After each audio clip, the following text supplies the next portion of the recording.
வணக்கம் ஃப்ரெண்ட்ஸ், இன்றைக்கி நம்ம சிம்பிளிஃபிகேஷனில் பார்ட் 4 வீடியோ பார்க்க போகிறோம். இதுக்கு முன்னாடி 3 பார்ட் வீடியோவை சிம்பிளிஃபிகேஷன்லேருந்தே பார்த்துருக்கோம். இப்போ பார்க்க போகிறது இது 4வது பார்ட். இந்த 4வது பார்ட்டில் என்ன பார்க்க போகிறோம்னா அல்ஜீப்ரா, அதாவது இயற்கணிதம் சார்ந்த சிம்பிளிஃபிகேஷனில் கேட்கப்பட்ட கேள்விகளை பார்க்க போகிறோம். சிம்பிளிஃபிகேஷன் பற்றி ஆல்ரெடி வீடியோஸ்லேயே சொல்லியிருக்கேன். என்னென்னா சிம்பிளிஃபிகேஷனில் புக் சோர்ஸ் ரொம்ப கம்மி, அதனால் நம்ம ப்ரீவியஸ் இயர் கொஷனுக்கு தான் மாடலுக்காக போய் ஆகணும். இப்போது அதை போகிறதுக்கு முன்னாடி பேசிக்கான சில ஃபார்முலாஸ் இருக்குது. அல்ஜிப்ரான்னு வந்தாலே இயற்கணிதம்னு வந்தாலே பேசிக்கான ஃபார்முலாஸ் இருக்குது. இதை தெரிஞ்சால் மட்டும்தான் நம்மளால் சம்ஸை ஈஸியாக சால்வ் பண்ண முடியும். ஃபஸ்ட்டு நார்மலான ஃபார்முலா தான் எல்லாமே. நம்ம ஸ்கூல் காலேஜில் படித்த நார்மல் ஃபார்முலாஸ் தான். இது தெரிஞ்சாலே போதும், நம்மளால் எக்ஸாம்ஸில் ஈஸியாக சம்மை சால்வ் பண்ணிடலாம். ஃபஸ்ட் சம் பாருங்கள், ஃபஸ்ட்டு ஃபார்முலா பாருங்கள். a + b whole square equal to a square + b square + 2ab. எல்லாருக்கும் தெரிஞ்சது தான் a + b ஹோல் ஸ்கொயரோட formula a square + b square + 2ab. இதுக்கு முன்னாடி வீடியோஸ்லாம் பார்க்காம இருந்தீங்கன்னா கீழே டிஸ்கிரிப்ஷனில் லிங்க் தரேன். ஃபஸ்ட்டில் இந்த சிம்பிளிஃபிகேஷன் ஃபஸ்ட்டு பார்ட்லேருந்து பார்த்துட்டு வாங்க. அப்போ தான் ஒரு ஃப்ளோ வரும், உங்களுக்கும் போடுறதுக்கும் ஈஸியாக இருக்கும். இப்போது a - b whole square equal to a square + b square plus இங்கே மைனஸ் மட்டும் வந்துடும், -2ab. அதே மாதிரி இருக்கிறதுலே ரொம்ப முக்கியமான ஃபார்முலாவில் இது ஒன்று, a square - b square equal to a + b × a - b. அடுத்ததாக a³ + b³ equal to a + b × a square + b square -ab. இங்கே ப்ளஸ் வந்தால் இங்கே மைனஸ் வரும். அடுத்ததாக a³ - b³ இங்கே மைனஸ் வரும், a - b × a square + b square plus எல்லாமே இங்கே ப்ளஸில் வரும். இது ரெண்டு டிஃப்ரென்ஸ் தெரிஞ்சு வச்சுக்கோங்க, கொஞ்சம் கன்ஃபியூஸ் ஆகும். இந்த டிஃப்ரென்ஸ் தெரிஞ்சுக்கிட்டிங்கன்னா ஈஸியாக ஃபார்முலா ஞாபகம் இருக்கும். அடுத்ததாக a + b ஹோல் க்யூப், இது a³ + b³ இது a + b whole cube equal to a³ + 3a² b + 3ab² + b³. அடுத்ததாக a - b whole cube equal to a³ - 3a² b. இங்கே பாருங்கள், இங்கே ஒரு மைனஸ் வரும், இங்கே ஒரு மைனஸ் வரும், -3a² b + 3ab² - b³. இதுதான் நமக்கு இப்போது இந்த பார்ட்டுக்கு அல்ஜிப்ரா இயற்கணிதம் சால்வ் பண்ண தேவையான ஃபார்முலாஸ். இதுதான். வாங்க நம்ம இப்போ சம்ஸை பார்க்கலாம். இந்த கேள்வி பாருங்கள், சுருக்குக. இது ப்ரீவியஸாக நடந்த டிஎன்பிஎஸ்சி எக்ஸாம்ஸில் கேட்கப்பட்ட ஒரு கேள்வி தான். பாருங்கள், சுருக்குக சிம்பிளிஃபைன்னு கொடுத்துட்டு x² - 25 டிவைடட் பை x + 3, இதுக்கு divided by x + 5 the whole square divided by x² - 9. என்னென்னா x² - 9. இதுதான் கொஸ்டின். இந்த கொஸ்டினை எப்படி சால்வ் பண்ணலான்னு பாருங்கள். ஃபஸ்ட்டு எடுத்தோடனே இந்த ஃபஸ்ட்டு டேர்ம் எடுத்துப்போம், இந்த டிவைடுக்கு பக்கத்தில் இருக்கிற இந்த டேர்ம் எடுத்துப்போம். இங்கே x² இருக்குது, இங்கே 25 இருக்குது. 25 நம்ம வேறு எப்படி எழுதலாம்னா 5 ஸ்கொயர்னு எழுதுறாங்களா, 5² தான் 25. இங்கே இருக்கிறதுக்கு ஏற்ற மாதிரி இதையும் மாற்றுறோம். அப்படி எழுதணும்னா x²க்கு x² போட்டுக்கிறோம். 25 என்னன்னு எழுதுனா -5 ஸ்கொயர் 5² எழுதுகிறோம். கீழே இருக்கிற டேர்மை அப்படியே எழுதிக்கிறோம் x + 3. இப்போ பாருங்கள், இப்போ தான் ரொம்ப கவனிக்க வேண்டிய விஷயம் என்னென்னா இங்கே டிவைடில் இருக்குது. டிவைடில் இருக்கிறத நம்ம என்ன பண்ண போகிறோம்னா பெருக்கல்ல மாற்ற போகிறோம். இதுக்கு முன்னாடி நம்ம வீடியோ பார்த்துருந்தீங்கன்னா தெரிஞ்சிருக்கும். வகுத்தல் இருக்கிறத பெருக்கல்ல மாற்றணும்னா இதோட தலைகீழ் எழுதணும், இந்த டேர்மோட தலைகீழ் எழுதணும். இப்போ x + 5 மேலே இருக்குன்னா அதை கீழே வர மாதிரியும் இந்த டேர்மை மேலே வர மாதிரி எழுதணும். அப்படின்னா பாருங்கள், x² இதை மேலே எழுதிக்கணும். ஏன்னா இங்கே வகுத்தல் இருக்கிறத பெருக்கல்ல மாற்றிடுறேன். x² - 9 divided by x + 5 the whole square. இங்கே பாருங்கள், இதில் x² - 9ன்னு இருக்குது, இங்கேயும் x² இருக்குது. அப்போ இங்கேயும் ஸ்கொயரில் வர மாதிரி நான் எழுதுனேன்னா என்னால் ஈஸியாக சால்வ் பண்ண முடியும். ஸோ 9 என்ன எழுதுறேன்னா 3 ஸ்கொயர்னு எழுத போகிறேன். 3 ஸ்கொயர் பண்ணால் என்ன வரும், 9ன்னு வரும். அப்போ இங்கே 9 நான் என்னென்னு எழுத போகிறேன்னா 3 ஸ்கொயர் இப்படின்னு எழுதிட்டேன். இப்போ எனக்கு x² - 5² இருக்குது, இங்கே x² - 3² இருக்குது. இது ரெண்டுமே எந்த ஃபார்மெட்டில் இருக்குன்னா a² - b². இந்த ஃபார்முலா இருக்குது. இதுக்கான ஃபார்முலா என்னென்னா a + b எக்ஸ்பேண்ட் பண்ணி எழுதணும்னா a² - b²க்கு formula a + b × a - b. இங்கேயும் அதே மாதிரி எழுத போகிறோம். என்னென்னா a + bனா x + 5 × x - 5. ஓகேங்களா? இங்கேயும் கீழே இருக்கிறத அப்படியே போட்டுக்கோங்க, x + 3. அடுத்ததாக பெருக்கலுக்கு பெருக்கல் அப்படியே மல்டிப்ளை பண்ணிக்கிறோம். x² - 3², இதையும் x + 3 x - 3ன்னு இந்த ஃபார்மெட்டில் எழுதிக்கிறோம். x + 3 × x - 3 divided by x + 5 the whole square. கொஸ்டினில் இருக்கிறத அப்படியே எழுதிக்கிறோம். இப்போ பாருங்கள், இதில் ஏதாச்சும் கேன்சல் பண்ண முடியுமா பாருங்கள். இப்போ x + 5க்கு மேலே பவரில் எதுவுமே இல்லை, அப்போது 1 இருக்கிற மாதிரி. இங்கே 2 இருக்குது, இங்கே 1 இருக்குது. அப்போது இதை கேன்சல் பண்ணிவிட்டு இங்கே 2 இருக்கிறத 2 கேன்சல் பண்ணால் என்ன வரும்னா இங்கே 1ஆக மாறிடும். ஏன்னா கீழே 2 இருக்குது, மேலே 1 இருக்குது. இதுக்கு இதை கேன்சல் பண்ணிவிட்டு பவரில் மேலே 1 இருக்கிற மாதிரி மாற்றிப்போம். 2 இருக்குது, 2 கேன்சல் பண்ணிட்டு 1 மாற்றிப்போம். ஏன்னா இதை கேன்சல் பண்ணிட்டோம். அடுத்ததான் இந்த x+3க்கு x+3யை கேன்சல் பண்ணிடும். மிச்சம் என்ன இருக்குது பாருங்கள், x-5 into x-3 divided by x+5 என்ன இருக்குது, x+5. இதுக்கு மேலே இதை சிம்பிளிஃபை பண்ண முடியாது. அப்போ இது ஆப்ஷனில் இருக்கா பாருங்கள், x-5 x-3 x+5. அப்போது ஆப்ஷன் பி தான் இந்த சம்முக்கான ஆன்சர். அப்போது x-5 x+3 x-3 divided by x+5 அது எது ஆப்ஷனில் இருக்குன்னா ஆப்ஷன் பியில் இருக்குது. நீங்கள் முக்கியமாக ஃபஸ்ட்டு இதை எக்ஸ்பேண்ட் பண்ணி எழுதிக்கணும் இந்த ஃபார்மெட்டில். அதுக்கப்புறமா இதை கேன்சல் பண்ணிங்கனாலே உங்களால் ஆன்சரை போட முடியும். ரொம்ப எளிமையான பேசிக்கான சம் தான். பார்க்குறதுக்கு ஏதோ நிறைய கொடுத்து வச்சுருக்கிற மாதிரி இருக்கும், ஆனால் சால்வ் பண்ணிங்கன்னா ஒன்றுமே இல்லை, சிம்பிளான சம்மு தான். அடுத்த மாடலை பார்க்கலாம். இந்த ஒரு சம்மை பாருங்கள், சுருக்குக. இதுவும் ப்ரீவியஸாக நடந்த டிஎன்பிசி எக்ஸாம்ஸில் கேட்கப்பட்ட ஒரு மாடல் சம் தான். பாருங்கள், 162 × 162 -18 × 18 டிவைடட் பை 144. அப்போது இது எனக்கு a² மாதிரி தெரியுது. ஒரே நம்பரை 2 டைம் பெருக்கி வச்சுருக்காங்க. இதை நான் ஏன்னு எடுத்தேன்னா அப்போ 2 டைம் பெருக்கிறது a × a-வை நான் a² எழுதிக்கிறேன். என்னென்னு எழுதிக்கிறேன், a² இதை எழுதிக்கிறேன். அதே மாதிரி இதையும் 2 டைம் பெருக்கி வச்சுருக்காங்க, b² எடுத்துக்கிறேன். கீழே இருக்கிற 144 அப்படியே கூட எழுதிக்கோங்க. 144 144 கூட எழுதிக்கோங்க. இப்போ பாருங்கள், a² - b²க்கு ஃபார்முலா என்ன, a² லாஸ்ட் சம்லேயே பார்த்தோம். a² - b²க்கு formula a + b × a - b. இங்கே நம்ம ஏவா என்ன எடுத்துருக்கோம்னா ஏவா 162 எடுத்துருக்கோம். இந்த ஏவா a²க்கு 162 எடுத்துருக்கோம். அப்போ ஏவோட வேல்யூ என்னென்னா 162. இப்போ b² 18² அப்போ பியோட வேல்யூ என்னென்னா 18. இப்போது நம்ம இந்த ஃபார்மெட்டில் எழுத போகிறோம். a² - b²க்கு ஃபார்மெட் என்னன்னா a + b × a - b divided by இந்த 144 அப்படியே கூட போட்டுக்கோங்க. இப்போ நான் இந்த ஃபார்மெட்டில் எழுதணும்னா பாருங்கள் எப்படி வரும்னு, 162 + 18 இன்ட்டு 162 - 18 டிவைடட் பை 144 இப்படி வருங்களா. இப்போ 162யும் 18யும் ஆட் பண்ணனா கூட்டினா 180 கிடைக்கும். இன்ட்டு பெருக்கல் தான், ப்ராக்கெட் இருந்தால் பெருக்கல் போட்டுக்கலாம். 162லேருந்து 18 போனால் 144 டிவைடட் பை 144 ஆல்ரெடி இருக்குது. இப்போ 144க்கு 144 கேன்சல். அப்போ ஆன்சர் 180. அப்போது ஆப்ஷன் ஏ 180 என்பதே சரியான விடை. இங்கே பார்த்தோம்ல, இது என்ன வேல்யூனா ஆக்சுவலாக இது a + bயோட வேல்யூ, சாரி a - bயோட வேல்யூ, a - bயோட வேல்யூ தான் இது. இந்த a - bக்கு இதுக்கு இது கேன்சல் ஆகிடுது. ஸோ இந்த வேல்யூ நமக்கு ஆப்ஷன் ஏ 180 கிடைக்குது. இந்த சம்மை பாருங்கள், இதுவும் ப்ரீவியஸாக நடந்த ஒரு டிஎன்பிசி எக்ஸாம்ஸில் கேட்கப்பட்ட கேள்வி தான். 23 + 56 த ஹோல் ஸ்கொயர் -23 ப்ராக்கெட்குள்ளே 23 - 56 the whole square divided by 23 × 56ஓட மதிப்பு என்னன்னு கேட்டிருக்காங்க. இப்போ இந்த சம்மை பாருங்கள், இதை பார்க்கும்போதே எனக்கு என்ன தோணுதுன்னா a + b ஹோல் ஸ்கொயர் ஃபார்மெட்டில் இருக்கிற மாதிரி தோணுது. அதன்படி இது a, இது b. அப்போது a + b ஹோல் ஸ்கொயர் ஃபார்மெட்டில் தெரியுது. இது a b, அப்போ a - b ஹோல் ஸ்கொயர் ஃபார்மெட்டில் தெரியுது. இப்போ நான் a + b ஹோல் ஸ்கொயர் ஃபார்முலாவை எப்படி எழுதுவேன்னா, இங்கே பாருங்கள் என்ன எழுதிக்கோங்க, a + b ஹோல் ஸ்கொயராக எனக்கு இது தெரியுது, மைனஸ் a - b ஹோல் ஸ்கொயராக இது தெரியுது. கீழே இருக்கிற நம்பரை அப்படியே போட்டுக்கோங்க, 23 56. இப்போ a + b ஹோல் ஸ்கொயரை எக்ஸ்பேண்ட் பண்ணி எதுனா என்ன வரும், a² + b² + 2ab. இந்த மைனஸ் அப்படியே இருக்கட்டும். உள்ளே இருக்கிற a - b whole square formula a² + b² - 2ab இப்படி கிடைக்குங்களா. கீழே இருக்கிற வேல்யூவை அப்படியே போட்டுக்கோங்க, 23 × 56. இப்போது இந்த மைனஸை உள்ள பெருக்க போகிறோம்.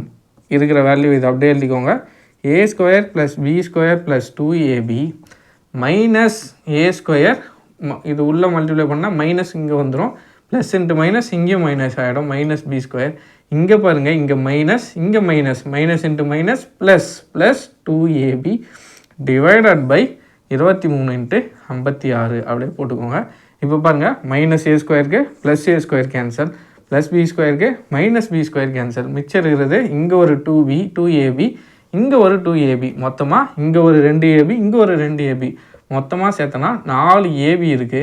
கீழே இருக்கிற வேல்யூ பாருங்கள், அப்படியே 23 × 56 இவ்வளோவா நம்ம சிம்பிளிஃபை பண்ணிட்டோம். இப்போ அடுத்ததாக என்ன பண்ண போகிறோம்னா ஏக்கும் பிக்கும் நம்ம வேல்யூ சப்ஸ்டியூட் பண்ண போகிறோம். ஏக்கும் பிக்கும் வேல்யூ எங்கே போகிறதுனா நம்ம முன்னாடி ஸ்டார்ட் பண்ணுறப்பவே இது ஏவாகவும் இது பியாகவும் அசியூம் பண்ணியிருந்தோம். அப்போ ஏவோட வேல்யூ 23, பியோட வேல்யூ 56. ஏவோட வேல்யூ 23, பியோட வேல்யூ 56. 4AB கீழே இருக்கிற வேல்யூ அப்படியே போட்டுக்கோங்க. 23 × 56, 23க்கு 23 கேன்சல், 56க்கு 56 கேன்சல். அப்போ ஆன்சர் 4. இந்த சம்முக்கான ஆன்சர் ஆப்ஷன் பி 4 என்பது சரியான விடை. இதுவும் ஃபார்முலாவை சப்ஸ்டியூட் பண்ணி கண்டுபிடிக்கிற மாதிரியான ஒரு சம் தான். இதுவும் ப்ரீவியஸாக டிஎன்பிசி எக்ஸாமில் கேட்கப்பட்ட ஒரு மாடல் சம் தான். அடுத்து இன்னொரு மாடலை பார்க்கலாம். அடுத்ததா இந்த சம்மை பாருங்கள். x³ / x - y + y³ / y - x. ஆப்ஷனில் பாருங்கள் ஏதோ XYயை மாற்றி கொடுத்துருக்கிற மாதிரி இருக்கும். இந்த சம்மை எப்படி எளிமையாக சால்வ் பண்ணலான்னு பாருங்கள். ஃபஸ்ட்டு x³ அப்படியே எழுதிக்கோங்க. x³ / x - y இது எழுதிக்கிட்டிங்களா? அடுத்து y³ இந்த y - xஐ நம்ம இதே மாதிரி மாற்றினா தான் எல்சிஎம் எடுக்க நமக்கு ஈஸியாக இருக்கும். அப்போ என்ன பண்ணலான்னா இடையில் இருக்கிற மைனஸை வெளியே எடுத்துருவோம். மைனஸை வெளியே எடுத்துட்டோன்னா என்ன ஆகிடும்னா x முன்னாடி வந்துடும், y பின்னாடி போயிடும், அப்போது x - y மாறிடும். இப்போ பெருக்கி பாருங்கள், -x + y. இங்கே பாருங்கள், -x + y. இப்போ பெருக்குனாலும் அதே வேல்யூ வருதுங்களா?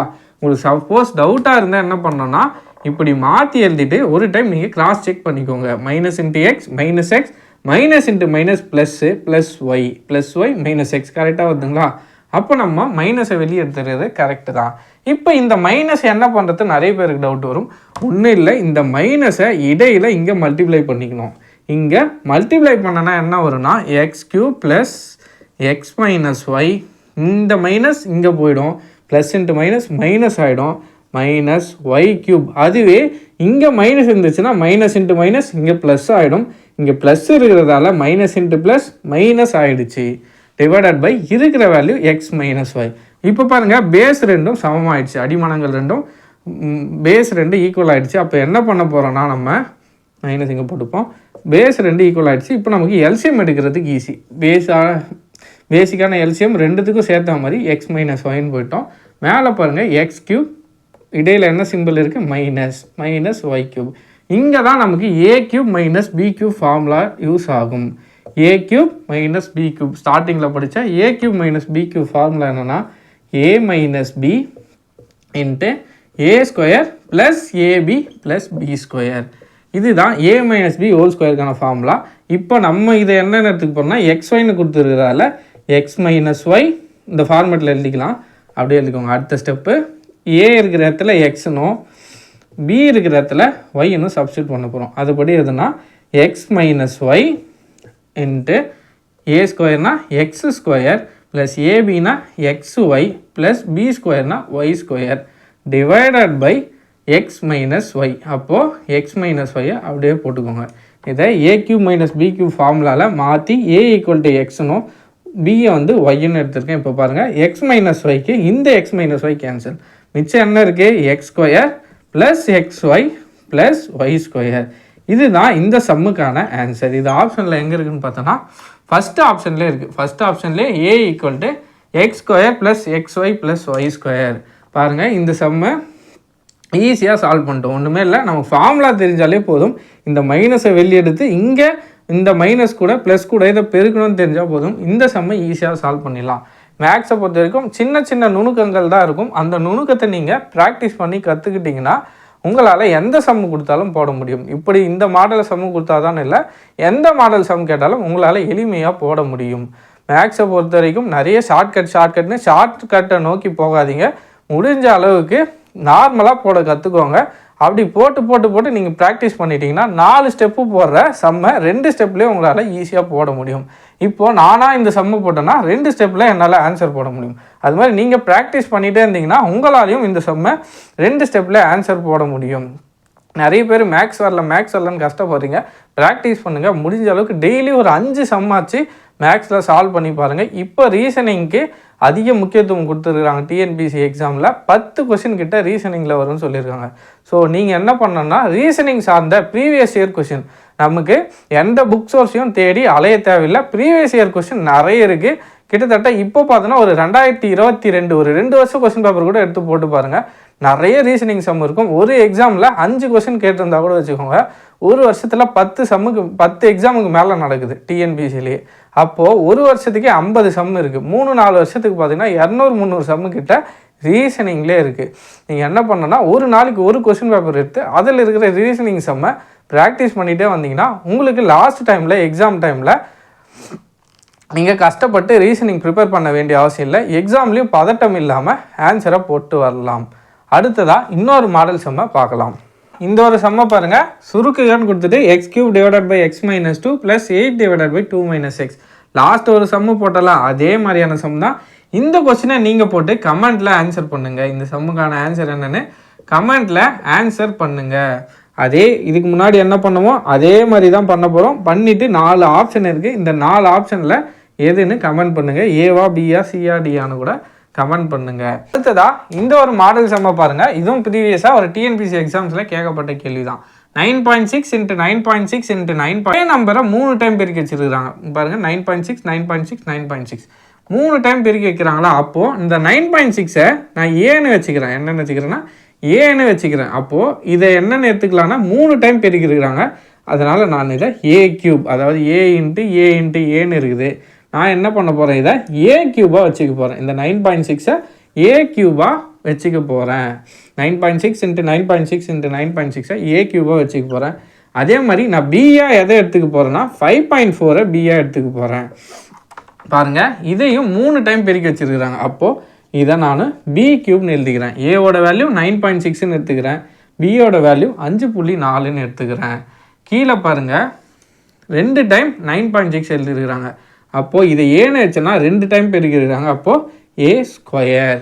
அடுத்து பாருங்கள் 9.6 × 5.4 9.6 என்ன வச்சுருக்கோம், ஏவா வச்சுருக்கிறோம். ஏவை அப்படியே போட்டுக்கோங்க. இன்ட்டு 5.4 பியா எடுத்துருக்குறோம். அப்போ பியை எழுதிக்கிறோம். ப்ளஸ் இந்த ப்ளஸ்ஸுக்கு இந்த ப்ளஸ் எல்லாம் பார்த்து கரெக்டாக போடணும். அதே மாதிரி 5.4 × 5.4 5.4 × 5.4 5.4 நான் பின்னு எடுத்துருக்கிறேன். அதனால் இதை 2 டைம் இருக்கிறதால B² அப்படின்னு எடுத்துக்கிறேன். இப்போ பாருங்கள் நமக்கு A³ - B³ ஃபார்முலா தெரியும். என்ன ஃபார்முலானா A - B A² + AB + B². இந்த ஃபார்முலா நமக்கு தெரியும். அதை A³ - B³ நான் இந்த ஃபார்முலாவில் எக்ஸ்பேண்ட் பண்ணி எழுதிக்கிறேன். கீழே இருக்கிறத அப்படியே எழுதிக்கோங்க. A² + AB + B². இப்போ பாருங்கள் இந்த டேர்முக்கும் இந்த மொத்த டேர்மும் கேன்சல் ஆகிடும். மிச்சம் என்ன இருக்குன்னா வெறும் A - B மட்டும்தான் இருக்கும். என்ன இருக்கும், A - B இருக்கும். இவ்வளோ பெரிய சம்முக்கான ஆன்சர் வெறும் A - B தான். இப்போ இந்த A - Bயை பார்க்கலாங்களா. ஏவோட வேல்யூ என்ன எடுத்துருக்கோம், 9.6ன்னு எடுத்துருக்கோம். இப்போ 9.6 - பியோட வேல்யூ என்னன்னா 5.4. அப்போ 9.6லேருந்து 5.4 மைனஸ் பண்ணோன்னா நமக்கு ஆன்சர் கிடச்சிடும். 2 9ல் 5 போச்சுன்னா 4. அப்போ ஆன்சர் 4.2. நிறைய பேர் இந்த சம்முக்கு ஷார்ட்கட்லாம் சொல்லுவாங்க. ஷார்ட்கட் ஒர்க் ஆகும். ஆனால் என்ன பிரச்சனைனா ஷார்ட்கட்கே நிறைய ஷார்ட்கட் மனப்பாடம் பண்ணதால் ஷார்ட்கட்கே ஒரு ஷார்ட்கட்டு மனப்பாடம் பண்ண வேண்டியதாகிடும். அதனால் நார்மலாக போட தெரிஞ்சு வச்சுக்குவாங்க. போட உங்களுக்கு எக்ஸ்பீரியன்ஸ் ஆகிட்டிங்கன்னா ப்ராக்டிஸ் பண்ணிட்டீங்கன்னா ஈஸியாக 2 ஸ்டெப்பில் ஆன்சர் போட்டு போயிடலாம். எல்லாத்துக்கும் ஷார்ட்கட்டை தேடி ஓடாதீங்க. அப்போ இந்த சம்முக்கான ஆன்சர் 4.2. அப்போ ஆப்ஷன் பி 4.2 என்பதே சரியான விடை. அடுத்த சம்மை பார்க்கலாம். சம்மை பாருங்கள், ரொம்ப பேசிக்கான ஒரு சம். இது 8th ஸ்டாண்டர்ட் ஸ்கூல் புக்கில் இருக்கிற சம். 8th ஸ்டாண்டர்ட் ஸ்கூல் புக்கில் இருக்கிற சம் தான். இயற்கணிதத்தில் இருக்கிற ஒரு சம் தான். பாருங்கள் பேசிக்காக தான் இருக்கும். ஸ்கூல் புக் எடுத்துக்கிட்டால் ரொம்ப பேசிக்கான சம்ஸ் தான் இருக்கும். அதையும் நம்ம பார்த்துடலாம். A + B = 10 AB = 18 எனில் A + B² மதிப்பு என்ன. பாருங்கள் A + Bயோட வேல்யூ கொடுத்துருக்காங்க, ABயோட வேல்யூ கொடுத்துருக்காங்க. A² + B² மதிப்பு என்னன்னு கேட்டிருக்காங்க. ஃபஸ்ட்டு இந்த மாதிரி கொடுத்தாலே என்ன கேட்டிருக்காங்கன்னு பார்க்கணும். அதுக்கேற்ற மாதிரி இதில் ஏதாச்சும் இருக்கா, டீட்டெயில்ஸ் இருக்கான்னு பார்க்கணும். ஃபஸ்ட்டு A² + B² இருக்குது. A² + B² எந்த ஃபார்முலாவில் வரும்னு பார்த்தோன்னா A + B² ஃபார்முலாவில் இந்த வேல்யூ வரும். பாருங்கள் அடுத்ததாக A + B² ஃபார்முலா என்ன, A square plus B square plus 2ab. இப்போ பாருங்கள் நம்ம இதில் இருக்கிறத இப்போ நமக்கு ஃபார்முலா ஃப்ரேம் பண்ணிட்டோம். இப்போ இந்த டேட்டாவை இதெல்லாம் சப்ஸ்டியூட் பண்ண முடியுமான்னு பாருங்கள். ஏ ப்ளஸ் பிக்கு ஏ ப்ளஸ் பி இருக்குது, அடுத்து ஏபிக்கு ஏபி இருக்குது. கொஸ்டினில் கேட்டுருக்கேன் ஏ ஸ்கொயர் ப்ளஸ் பி ஸ்கொயர் இருக்கும், வேல்யூ இல்லை. இதை தான் நம்ம இந்த சம்மில் கண்டுபிடிக்க போகிறோம். ஃபஸ்ட்டு பாருங்கள் ஏ ப்ளஸ் பி ஹோல் ஸ்கொயர் இருக்குங்களா, அப்போது ஏ ப்ளஸ் பியோட வேல்யூ 10, அப்போது 10 ஸ்கொயர். இந்த ஏ ஸ்கொயர் ப்ளஸ் பி ஸ்கொயரை தான் கண்டுபிடிக்க போகிறோம். ப்ளஸ் 2ab, ஏபிக்கு வேல்யூ இருக்குது, அப்போ 2ab கண்டுபிடிச்சிட்டாங்களா, 2 இன்ட்டு ஏபியோட வேல்யூ என்னென்னா 18. ஓகேங்களா. இப்போ பாருங்கள் 10 ஸ்கொயர் 100, ஏ ஸ்கொயர் ப்ளஸ் பி ஸ்கொயர் அப்படியே போட்டுக்கோங்க. 2 18 36. இப்போது இந்த ப்ளஸில் இருக்கிற 36 இந்த பக்கம் வந்தால் மைனஸில் ஆகிடும். அப்போ நமக்கு ஏ ஸ்கொயர் ப்ளஸ் பி ஸ்கொயரோட வேல்யூ கிடச்சிரும். இந்த வேல்யூ இங்கே இருக்குது, இதை மட்டும் இந்த பக்கம் கொண்டு போகிறோம். அப்போ 100 மைனஸ் 36. அப்போ ஏ ஸ்கொயர் ப்ளஸ் பி ஸ்கொயரோட வேல்யூ என்ன வரும்னா 64. 100ல் 34 போனால் 64. இது 8th ஸ்டாண்டர்ட் ஸ்கூல் புக்கில் இருக்கிற ஒரு சம் தான். ஸ்கூல் புக் எடுத்தால் ரொம்ப பேசிக்காக இருக்கும். இதுவும் ஒரு மாடல் தான், அதனால தான் இந்த சம் எடுத்திருக்கேன். அப்போ இந்த சம்முக்கான ஆன்சர் என்னென்னா ஆப்ஷன் சி 64.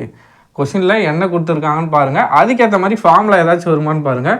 ஃபார்முலா எழுதிட்டு என்னென்ன வேல்யூ நம்மளால் சப்ஸ்டியூட் பண்ண முடியும்னு பாருங்கள்.